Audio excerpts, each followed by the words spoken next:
Bismillahirrahmanirrahim. Allah Taalam barыбызды эки дүйнөдө бактылуу кылган болсун.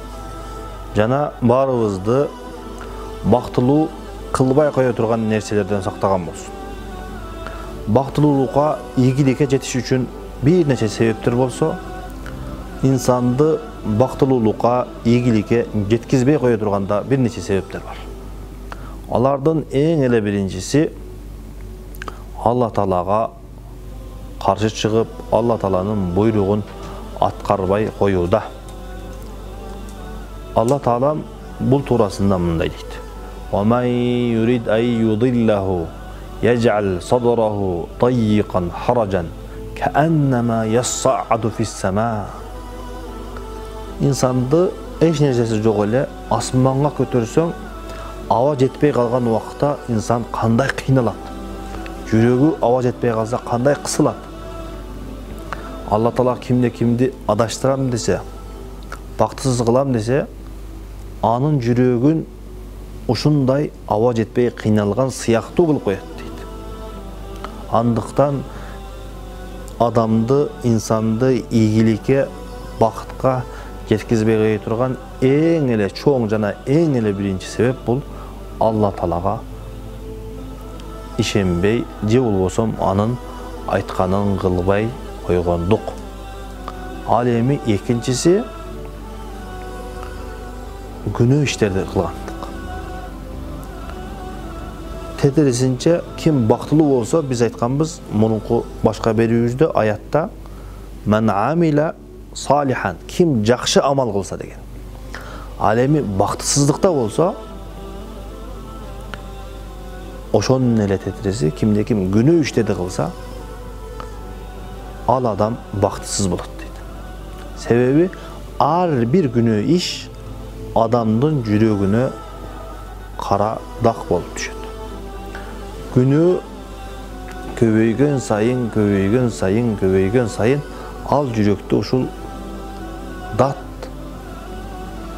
каптап, эч кандай ийгиликти, эч кандай адилеттүүлүктү, эч кандай жакшылыкты, урмат сыйды, кадыр бакты, адеп ахлакты көрбөй, балким ошол жүрөктүн баары күнөөлөр менен оролуп, жамандыктын үстүндө гана жүрүп калат.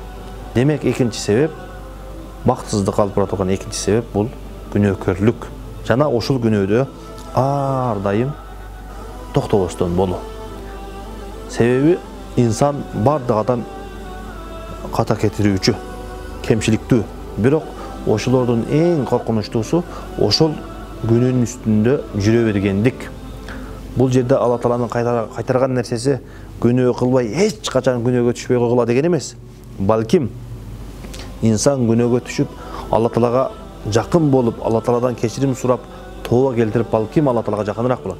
Бирок эң жаманы, эң чоң айыпталган нерсе ошол күнөөдө ар дайым токтобостон жүргөндүгү. Ал эми үчүнчүсү болсо, бул көрө албастык. Адамдын жүрөгүндө болгон оору. Эгерде кимде ким ийгиликке жетем десе, бактылуу болом десе, ал жүрөгүнү көрө албастыктан, жүрөктүн ооруларынан айыктыруусу керек болот. Ошондуктан Allah Taala Kur'an-ı Kerim'in en akırkı ayetlerinde aytkanda "O min şerri hasidin iza hasad." Allah Taala'dan jarıkta, karangıda, adamlardan, kanday neşeden bolbosun jamandıklardan meni saktagın dep Peygamberimizga aytkın dep үйрөтүп жатып, ошолордун ичинде өзгөчө белгилеп, көрө албастыгынан, жамандыгынан сактагын деп өзгөчө белгилеп айткан. Демек, үчүнчүсү адамды бакытка жеткизбей кое турган үчүнчү нерсе бул көрө албастык.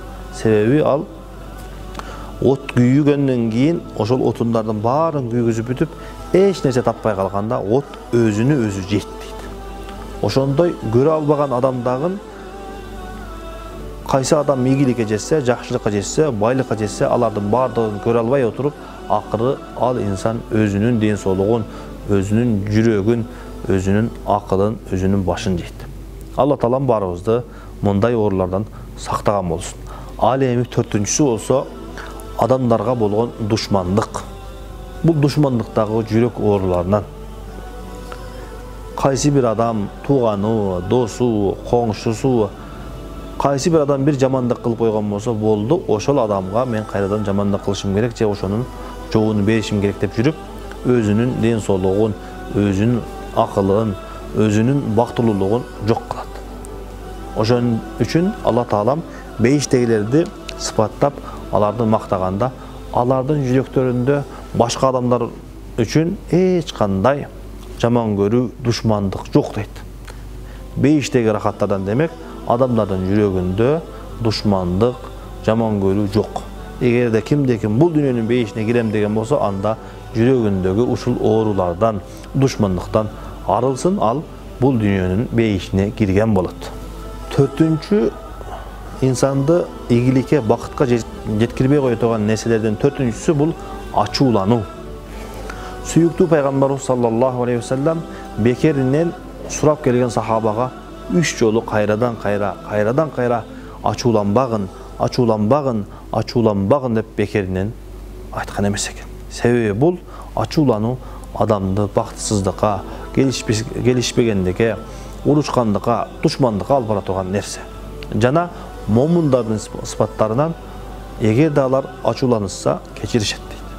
Балким инсанда кээде инсандык табиятта болгондуктан кээ бирде ачуусу келет, бирок ачуусу келсе дагы өзүнү жана аны менен келишпей калган адамды кечире билип, ал нерсени убагында тазалап, ал оорудан оолак болот. Алла Таалам барыбызга сабырдуулукту, жүрөгүбүздү жумшак кылып, эки дүйнөдө бактылуу боло турган кулдарынан кылган болсун. Ал эми адамды бактылуу кылбай кое турган нерселердин себептердин 6-чысы бул зулум. Адамдарга зулумдук кылуу. Бирөөнүн акысын жеп койсо, бирөөнүн акысына өтүп кетсе, бирөөнүн жамандаса, бирөөнү ордунан тартып алса, бирөөнүн ордун тартып алса, бирөөнүн байлыгын, бирөөнүн жерин, бирөөнүн акысын, бирөөнүн авторитетин, бирөөнүн кадыр баркына тартып алуу менен, күч менен, адилетсиздик менен жетем деп аракет кылган болсо, ал адамдар ийгиликке, бакытка жете албайт. Себеби пайгамбарыбыз саллаллаху алейхи ва саллям айтат: "Аз-зулму зулуматун яумал кияма". Бирөөгө зулумдук кылгандык караңгылыктын аркасынан караңгылык боло турган нерсе дейт. Кыямат күнүндө дагы, бул дүйнөдө дагы. Себеби ал адамдын жүрөгү эч качан тынч болбойт. Ага балким ошол мазлум болгон адамдар ага дуа кылышып жатат. Аллахым, ушуга өзүң жазаңды бергин деп балким дуа кылып жатат. Алла Тааламдын ачуусунда калды, жана кыямат күнүндө дагы азаптардын, дозоктордун артынан, караңгылыктын артынан караңгылык келет дейт. Алла Таалам барыбызды бактысыз кылып кое турган нерселерден алыс кылып, ар бирибизди күндүгө, бакытка, ийгиликке жаңы кадам таштаган инсандардан кылган болсун. Ассаламу алейкум ва рахматуллахи ва баракатух.